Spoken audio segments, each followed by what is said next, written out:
Hello and welcome to Audience Score. In this episode, we'll be taking a look at Venom, There Be Carnage. I am Curt and I'm joined by Luke. Hello, everybody.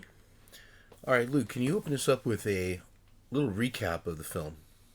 Okay, so the movie starts in this house for these kids or whatever, and then it skips 20 years into the future, and then this guy turns into Carnage, and then he fights Venom, and then the movie ends. Well, that is accurate. It's not the best retelling that I've ever heard, but that is basically what occurs. Skipping through a lot of stuff, but yeah, that's it. So, Luke, what's your reaction? This is the worst movie ever made. Wow, you heard it from him first, right? He did not like this film. In fact, we all went together with a friend to the theater, and their initial reaction was that it was the worst movie they had ever seen. Yeah, what do you think about it? I liked it. I thought it was enjoyable. I didn't think it was as good as the first movie, and I did have some reservations about it. But overall, I thought it was an entertaining film, and I thought it was a fun film. And to me, it falls into the category of a goofy comic book movie, which I think there needs to be those types of goofy comic book movies that just really feel like they come out of a comic book plot. They look like a comic book, and the storytelling is very reminiscent of if you were sitting there and reading a comic. So in that sense, I thought that it was really cool. Like, it really felt like a comic book movie. But it did have definite flaws in it, and I think there was one big, huge one that was going on. But before we get into that, I want to give you a quick rundown of, as of the time of the recording of this video, we're looking at an audience score at IMDb of a 6.7, which Luke predicted. He said they're probably going to give it something crazy like a 6, and it's at a 6.7. Metacritic, the meta score is a 47, and the user score is a 6.2. Over at Rotten Tomatoes, here we see a bigger discrepancy. The tomato meter is sitting at a 59%, and the audience score is at a very high 86%. So it looks like critics are aligned in pretty much disliking this film.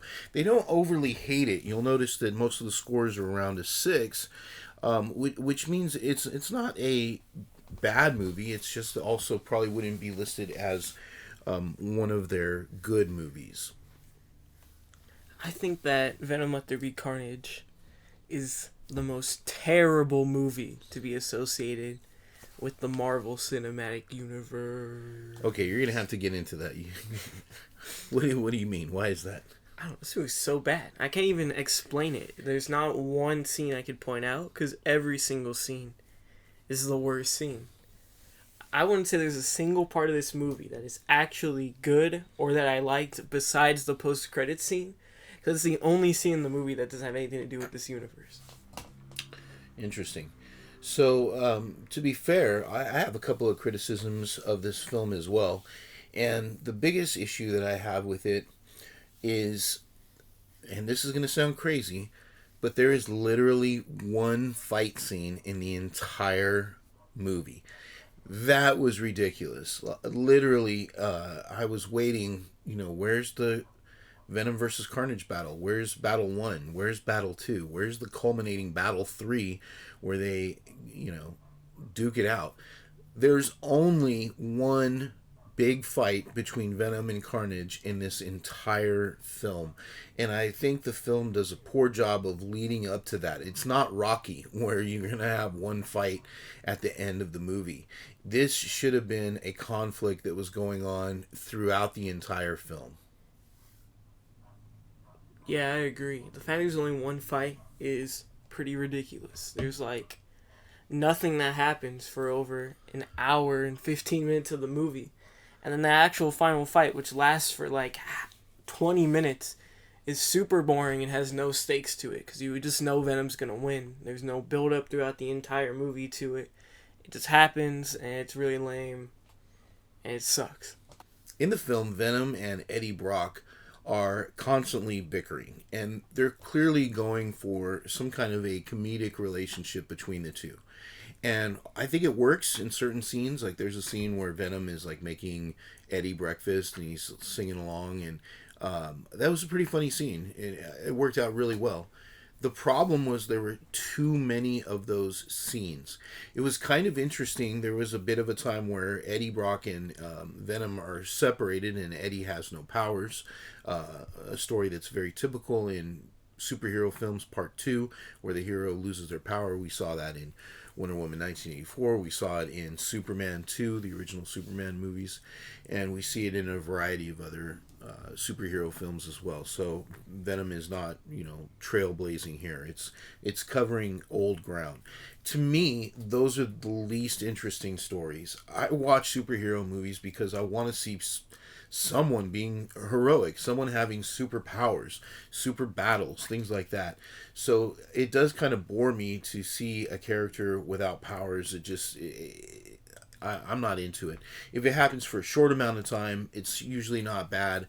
But if it's like an extended long thing, gets a little bit weird. But this leads me to a part that was kind of interesting, where Venom and Eddie Brock are separated, and there was a fun scene where Venom is in a club. But once again, this is where the movie struggles to find its identity, because Venom is complaining throughout the entire beginning of the film that Eddie doesn't let him eat people. And yet, when Venom is off on his own, he's not eating anybody. I think that none of that storyline works at all. Because the end of the first movie is that they're Venom now. They're going to be like an anti-hero that protects the city. And then this movie starts, which I'm guessing this movie's supposed to take place just directly after the first movie because they give no time span. And then out of nowhere, just Eddie Brock doesn't even want to be Venom anymore. They never explain in the storyline why he doesn't want to be Venom, or why he doesn't want to do anything, or why Venom needs to eat people all of a sudden, because they never really talk about that in the first movie. And it's just all forced conflict and adds nothing to the entire plot of the movie. Another big criticism that I had of the movie was the way that Venom looks. The CGI on Venom, I think, was not great. To me, Venom is a Todd McFarlane character, and whenever I saw him on the covers of Spider-Man magazines, comics, he would appear to have this like wet living suit feeling with him, and when you watch the film, it just literally looks like a CGI suit.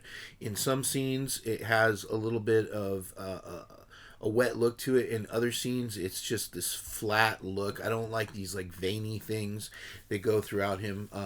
In fact, Luke said he would have liked to have seen Venom with the spider logo on his chest. That would have been like really cool too. So Venom's face, I think, is articulated really well and animated really well. But aside from his face, I don't feel like the CGI was really that great. Yeah, the CGI in this movie was horrible throughout the entire thing. None of it is blended in correctly. Like in any of the scenes, it all looks like CGI. There's no part of the movie that doesn't look like it was done practically, which a lot of the effects probably could have been done practically. Just everything about this movie is terrible. I mean, in some ways, I feel like this felt to me like a comic book movie from 2005. Before they sort of nailed like great storytelling and epic universes and things like that. But they just wanted to make kind of like a fun, action-filled movie, and that's where this one drops off. It is fun, and the action is not bad. Problem is it has too little action, to really, for me to say that it's a really good movie that I'm going to rewatch and so forth. So, Luke likes to criticize me because I enjoy the original Suicide Squad. But one of the things I like about the original Suicide Squad is it's got a lot of action in it. The movie is constantly moving forward. Now, it can be a bit messy, I agree with that, but it keeps me propelled, so I'm having fun throughout the whole thing. And that was the one thing with Venom Let There Be Carnage, where I just was like, can we get to the action? Can we get to see this and that? Alright, I'm tired of talking about this movie, so we're going to go into the post-credits scene. Okay, so, spoilers, I guess.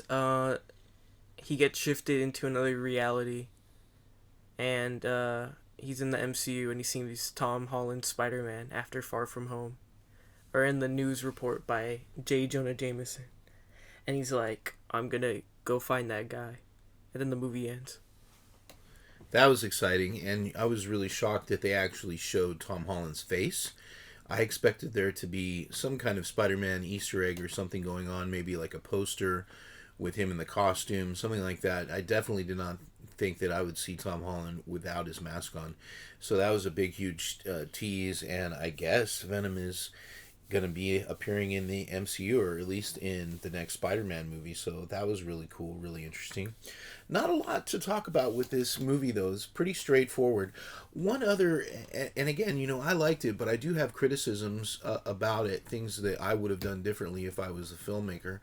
One of those things that I would have done differently is the strange love story between Carnage and Siren. And when they Shriek, thank you. They first set it up. I thought it was kind of interesting because there was this sense that these two were being somewhat abused in this house for unwanted kids, this Saint Estes place where they lived. Luke mentioned it earlier. So they did establish the relationship a little bit. But then they hadn't seen each other for a really long time, and they were yet passionately in love. And all this kind of made me feel like I wasn't sure if we were supposed to be rooting for them or not. And throughout most of the film, Carnage was just a straight up bad guy, just a straight up murderer, saying weird things, writing these poems and so forth. So he was clearly just a typical villain, non-redeemable.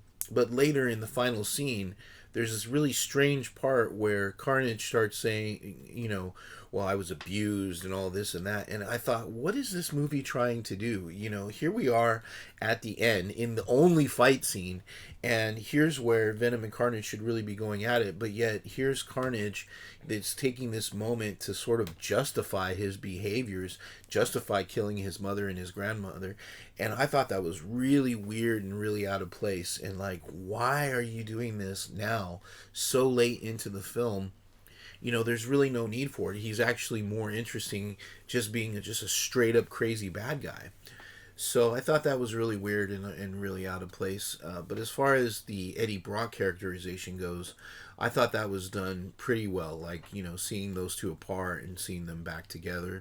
There were some interesting things going on there.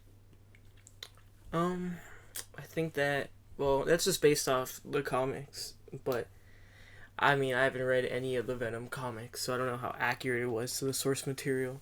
I think that the whole setup is like really dumb too, because they aren't even like just taking her away. They're taking her away because her powers are literally a danger to everyone at this place, and if she's still there, she can just kill them all. Which, doesn't make any sense why he gets so mad about it. Like, she literally could have just explained it. She does explain it. She literally does say, my powers are getting too strong, they need to take me out of here, And then they don't even, like, cover her mouth or anything when they take her away. They literally just put her in the back of a van and don't cover her mouth. They know what her superpowers are. They even say she's too powerful. They never even explain how she gets her powers, because in this universe, the only person with powers is Venom, because it's not even in the MCU, and we're not showing anyone else who has any powers besides the symbiote. So how did she get these random superpowers? That's never explained. That's a good question. Is she a mutant? Is really the question. How did she get these powers?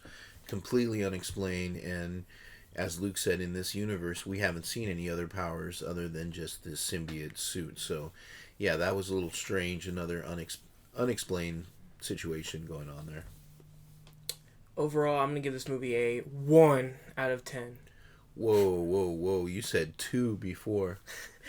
Yeah, there's not a single thing I liked about this movie. I can't even, explain anything in detail that I don't like, because I dislike everything. I feel like if someone was like, what about this part in the movie? I can just completely debunk every single part of it and tell you why it doesn't even work. And this isn't even from, a filmmaker perspective. It's more from just, this doesn't even make sense. None of the stuff that happens in this movie makes sense. It's not even in the comic book, this doesn't make sense. Like in Civil War, I don't think they would have fought in the MCU like they did in the comics. It was built up in 50 years worth of stuff. Civil War, they've only known each other for 5 years. I think everyone wanted to sign the Accords. But in this, it's just like, it doesn't make any sense, any of the stuff that happens. The story really doesn't even go anywhere. This really just felt like set up for Venom to show up in the MCU, and they're like, well, if we're going to put him in there, we need to make an entire movie to explain why he's here. And they pretty much wasted Carnage, who they could have had the Spider-Man and Venom fight, or team up to fight Carnage in another movie. But now it's going to have to be someone else. It could be Anti-Venom or Agent Venom. It's literally anyone. I don't know. This movie's really bad. And it's not like they're going to have Venom fight Spider-Man, because they're both good guys. So yeah, I thought the casting of Woody Harrelson was a little bit weird. I really like Woody Harrelson. I think he's a great actor, and I'm usually excited to see him. But I did not feel that way for this particular film, and I thought it was a bit overacted. He's supposed to be in like his 30s. Yeah, so one thing that Luke pointed out was he was like, why is Venom in his, or why is Carnage in his 50s? But I said, I don't know, man. I think he might even be in his 60s. Yeah. This guy's pretty old. Because when they're in the house or whatever, I'm guessing they're like 16 or 17. That's like 1995, they say. Uh-huh. So it's only been, well, I don't know, because if they're doing MCU's in 2025. So I guess it would be 30 years. But who knows? Because different multiverses take place at different times. So. Well, one of the things this movie has to take place in at least 2020. Okay. Because that little Sims song, that came out in 2020, I think. It was disappointing for me that Luke didn't like it. He was actually looking forward to this movie. What was it about it that you were looking forward to? I heard it was going to be goofier. It was goofier. Yeah, but goofier in a way that doesn't make sense. I feel like this was just good. I thought it was going to be more like a normal Marvel movie, but it was just a bad movie. It didn't even feel like a superhero movie, honestly. It just felt bad, and I was waiting for some horror elements or something like that to make it interesting. No horror elements. There was no horror elements, and they even cut away every time Venom or Carnage tries to take somebody's head off, and that really sucked. I think they really dropped the ball of not making this a rated R movie, and maybe it would have been more interesting for that one fight build up, but because we could have seen both Venom and Carnage going out and doing some damage and eating people's heads. But they made that decision to make it a PG-13 movie, trying to reach a broader audience, and that definitely takes away from the Venom character. Venom is a very adult, sarcastic character and has been often portrayed in these very bloody circumstances. So to take all that away from it is really to take away from the character and from the audience experience of the character. So this one should not have been dumbed down for kids, because you really lose a lot of what makes that character unique and interesting, and you also you're changing the world that character exists in. And this character, I think, should not be marketed for little kids. It should be something more for the adult fan. I feel like even if this movie is rated R, nothing will fix it. I think all those issues are still going to be in the rated R cut. And in fact, it'll probably make it even worse that a rated R movie is this bad. Like, ridiculously bad. Like, this feels almost like it could be rated PG if they took out the random curse words. I mean, I think that the violence elevated the Suicide Squad, the James Gunn Suicide Squad. The goriness of it was actually added to the goofiness of it. Yeah, but that was, like, actually a comedy. This feels like... This one wanted to be a comedy. I don't know. It feels like they were trying to take it serious, though, at the same time. No, definitely was not taken as seriously as the first one. There's definitely moments that were clearly meant to be, like, really humorous. No one in the audience laughed, but clearly they were going for some humor. Yeah, it was just horrible. Okay, so Luke kind of gave his final rating already. What was it again, Luke? 1 out of 10. 1 out of 10. I'm going to give Venom Let There Be Carnage. I'm going to give it a whopping, you're going to be surprised, 7 out of 10. That's ridiculous. And I'm going to give it a 7 because I still had fun with the film.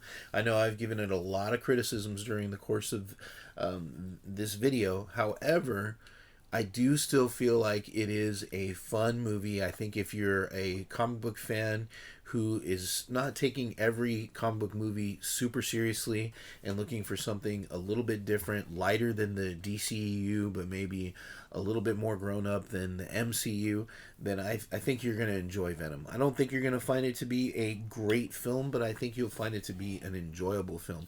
Had it had a few more fight scenes, I probably would have knocked it all the way up to an 8, but I think it really sits somewhere between a 6 and a 7, but I'm going to be generous with it and come close to that IMDb score and just round it up to a 7. Yeah, this really sits between a 0 and a 1. That's crazy. I cannot believe that you like this movie. If you've seen Venom 1, should you see this film? No one should ever watch this movie. Oh, man. Everyone should just watch the post-credit scene and just skip it. Because the post-credit... None of the movie's events will ever come back in the MCU. They'll never reference anything. Like, it just won't matter. So, do not ever watch this movie. Ever. Okay, thank you for joining us, everyone, for this episode of Audience Score. Please join us again when we look at our next feature film, and it could be... Oh, yeah. Batman Gotham Knight. I think that's the name of it. Which we were going to cover this week, but, due to technical difficulties and this new movie we saw, we said I'd cover this first, but next week it'll definitely be that, so make sure to come back. I don't know if it's going to be next week, so yeah. Thank you, everyone. We'll see you for Batman Gotham Knight. Do not watch this movie at all costs. Do not ever watch this movie ever. This movie sucked. 0 out of 10. This is the worst movie ever made.